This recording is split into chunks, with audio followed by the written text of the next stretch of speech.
మా ఊర్లో ప్రతి సంక్రాంతికి ముందు వీక్లో మండే ఈ నూకాలమ్మ పండుగని జరుపుకుంటాము.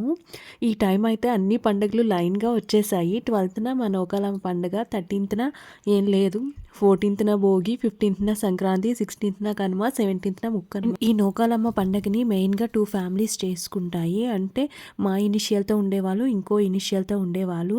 అంతేకాకుండా మొక్కుకున్న వాళ్ళందరూ వస్తారనమాట ఈ పండగకి. వచ్చి తలనీలాలు చిన్నపిల్లలవి ఇస్తారు.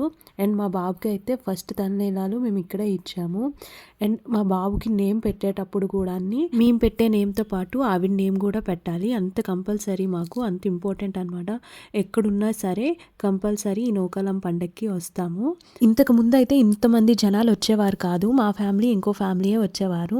ఇప్పుడు ఆ తల్లి గురించి తెలుసుకొని ఇప్పుడు చాలా మంది వచ్చి మొక్కులు చెల్లించుకుంటారు అనమాట. బాగా చేసుకుంటాము. చాలా ప్రోగ్రామ్స్ కూడా కండక్ట్ చేస్తాము. బుర్రకథలు వేస్తాము. ఇదంతా అయిపోయాక అసలు మేము ఎలా జరుపుకుంటామంటే మార్నింగే ఇంటి దగ్గర చీర చూపించుకుని, చీర అయినా డ్రెస్ అయినా దేవుడి మూల పెట్టి ఆవిడ పేరుతో మొక్కుకుంటాం అనమాట. నెక్స్ట్ జావ వండుతాము. జావ తల్లికి పసుపు కుంకాలు ఇచ్చుకుంటాం అనమాట. ఇంకా గాజులు, అద్దం, బొట్టు, ఇంకా సతిమానం ఇవన్నీ చూపించుకుంటాము. మార్నింగ్ ఇవన్నీ ఒక దగ్గర పెట్టుకొని ఆ తర్వాత ఈవినింగ్ అయ్యేసరికి ప్లేట్తో పట్టుకొని ఆ తల్లి దగ్గరికి వెళ్తాము. బట్టలు, సారీస్ ఏమైనా ఉంటే అవన్నీ పట్టుకొని, కొబ్బరికాయ మ్యాండేటరీ కదా, అరటిపళ్ళు ఇవన్నీ.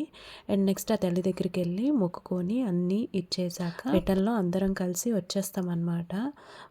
ఇలా జరుపుకుంటాము. ఇంకా ప్రాసెస్ ఉంది, అదంతా నేను అంత క్లియర్గా చెప్పలేను. నైట్ బుర్రకథ పెట్టారనమాట మా ఊర్లోని ఈ తల్లి పండగ సందర్భంగా. నేనైతే వెళ్ళలేదు. వెళ్ళేటప్పుడు వాళ్ళు మేకప్ వేసుకుంటున్నారు, అది కొద్దిగా తీశాను. అండ్ మీ ఊర్లో కూడా ఇలాంటి పండుగలు ఏమైనా జరుపుకుంటే కింద కామెంట్ సెక్షన్లో కామెంట్ చేయండి. లైక్ అండ్ సబ్స్క్రైబ్ మర్చిపోకండి. బాయ్.